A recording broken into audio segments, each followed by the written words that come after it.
or frustration and feeling stuck, if any of those things are going on, consider turning on some music, your favorite music. Do a dash around, maybe declutter just a little. Do some dancing, do some exercise, do some yoga, get moving, and create a clear space, mentally and physically, for allowing the things that you thought about yesterday on the new moon wishes, to come on in. Hello, welcome back as we continue our deep dive into astrology, the degrees. There are 360. We're taking a look at 2 each time. They give us some deep insight, psychological profiling, the impulses that we all feel but may not realize where they're coming from. This is one of the answers. Today we are working on Cancer Capricorn 22. Thank you so much for being here. Without further ado, let's get into Cancer 22. Sensing that a boat is soon arriving, a woman journeys to the shore. A dead poet's poems finally published. A man collecting shadows. He is putting them in a bag. Bunches of watercress growing by a cool spring. The stone here is Avalonite, and both stones will be in the description if you'd like to take a closer look. Avalonite helps us connect with our creativity, making it easier for us to have new ideas and express ourselves creatively. It speaks to the heart and sacral chakras. It's a powerful tool for self-discovery, helps us learn who we are and our purpose in life, helps us overcome addictions, self-destructive behaviors. It boosts our immune system, gives us feelings of peace and relaxation. It's a pain reliever, speaks to female health issues, and it gives us focus. This degree is the polar opposite of where we were yesterday. Here we are looking for what is simple and clean, modesty, all those types of keywords. So cleaning, smudging, decluttering, simplifying, so that we can clear our mind and open a space for what's next. We may not know what's next, but we need to make space for it here. That is the young woman knowing that something is approaching, knowing the boat is coming. She has to get ready for it. She has to clear and make space for it and head to the shore. So a beautiful expectancy, knowing that our dreams are coming true, and we act accordingly. We make room for them. Where if you say want to make room for a new mate in your life, clear out half of your closet. Leave it empty space. Sleep on half of the side of the bed. Make room for him or her. And that's the kind of energy that we're embracing in many ways on this degree, making space. And it's not just for material things that we are making space for. We're making space for our creativity to be, our minds to be open to the other. This is a strong degree for tapping into other worlds, the fairy realm, the shadowy world, and allowing ourselves to be open, allowing our consciousness and our minds not to close off that part of us, and they come and help us when we call for help and when we need help and may not be calling. If we remain open, they will come to us. So a degree of little boxes where you put things where they belong, or get rid of them, donate them, throw them away, burn them. I'm a fan of burning.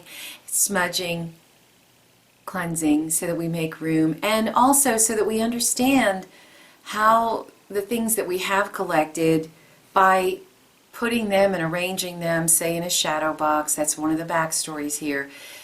If we do that, then we get a sense of a storyline. Why are we collecting these things? Why are we drawn to these things? And by seeing them, rearranging them, dusting off the shelf, it doesn't have to be a deep dive, but if you do this in little ways, it will go a long way. to help you think more clearly and to understand your impulses, the shadowy side. To make friends with the shadowy side, we clear space and we don't throw them away completely. They're in a bag, so we're not getting rid of the shadows, but we're putting them in a place where we can pull them out when we want to. So knickknacks in a shadow box. This is a big degree for writers. So putting your dreams of, fantasy worlds may be really strong here, but putting it down on paper to use for later. Writing down the outline of ideas that you get today. The cleaning and the clearing can also be an outlet for pent-up energy. So this is definitely one of those degrees where if we allow ourselves to turn the music on and dance, turn the music on and clean, just do a quick 10-minute dash, it can go a long way to releasing pent-up emotions and energies, feelings that need to be let out so that we make room for the new. Let's take a look at Capricorn 22. By accepting defeat gracefully, a general reveals nobility of character. A bare altar covered with black velvet. Sugar falling slowly through a giant hourglass. A fairy court in its formal palace, and dressed in all its finery. The giving up of a famous magical sword. The stone here is basalt. It is a stone of strength, courage, stability, centering, and grounding. It aids us in difficult situations, brings vitality, carries a strong energy of heat and fire. It helps us focus and connect to earth energy, helping us feel fully present. It helps us embrace all that we are. It facilitates the destruction of what is preventing us from growth.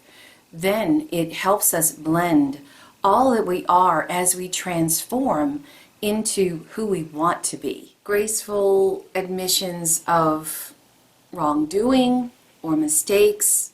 To be in charge means you have to make decisions on the battlefield, and some are going to be right, some are going to be wrong. Great generals obviously are going to make a lot more right moves than wrong, but nobody is perfect. And in order to grow and evolve, not just revolve, we have to make mistakes. We're in uncharted territory. So nobility of character is built through admitting our mistakes and letting them go. Don't keep carrying the shame or the anger or the frustration. We forgive ourselves.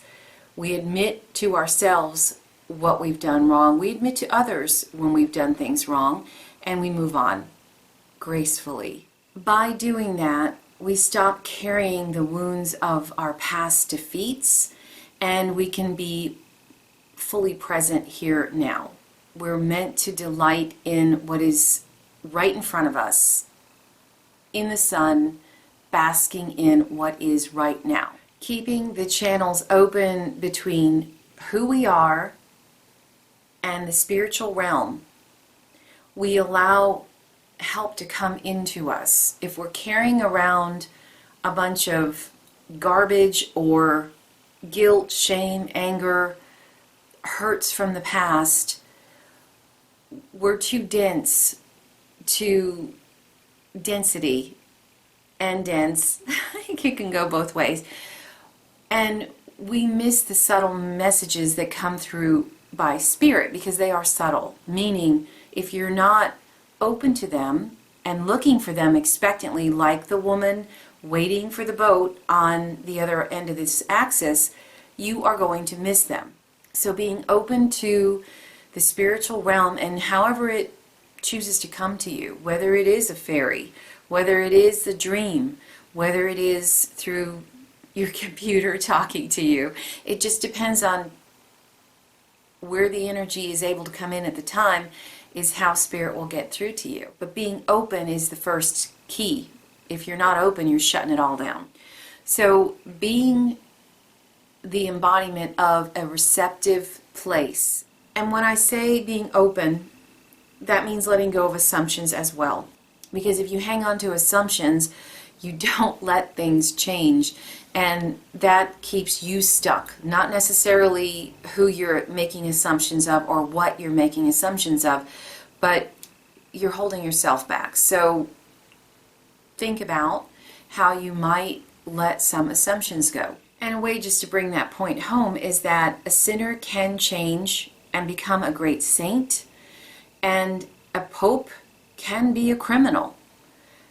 Don't assume. We're looking to bolster our own inner strength, and the way to do that is to let go of all assumptions. Let go of all pain and discomfort that we're carrying from our past, and assumptions block us from future. Hope blocks us from right now. So we're meant to embrace right now. Be here now. Bask in now. Pent up energy or frustration and feeling stuck.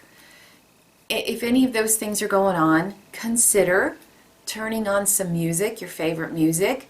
Do a dash around, maybe declutter just a little. Do some dancing, do some exercise, do some yoga, get moving, create a clear space, mentally and physically, for allowing the things that you thought about yesterday on the new moon wishes, to come on in, make room for them. So that's what I have for you today. Thanks so much for being here. Give me a like if you're enjoying this. Leave me a comment. What are these symbols saying to you? Subscribe for more, and take care till next time.